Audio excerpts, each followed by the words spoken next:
হঠাৎ বৃষ্টি, স্কুলের সামনে ভিড়, সব বাচ্চা ছাতা খুলছে। এক কোণে দাঁড়িয়ে আছে মিলন, ছাতা নেই।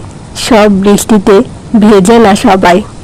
মিলন ব্যাগ মাথায় দিয়ে দৌড়াতে যায়, তখনই পাশের মেয়ে নীলা থামে। নীলা বলে, চলো একসাথে যাই।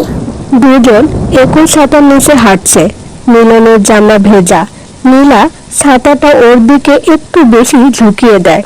কিছু মানুষ ছাতা ধরে না, তার জায়গা করে দেয়। মিলনের বাস স্টপ, নীলা থেমে যায়, ছাতাটা মিলনের হাতে ধরিয়ে দেয়। নীলা বলে, কাল ফেরত দিস। পরের দিন রোদ।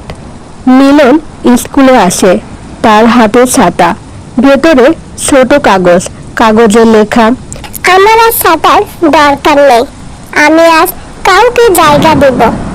সব ছাতা বৃষ্টি আটকায় না, কিছু ছাতা মানুষ বানায়।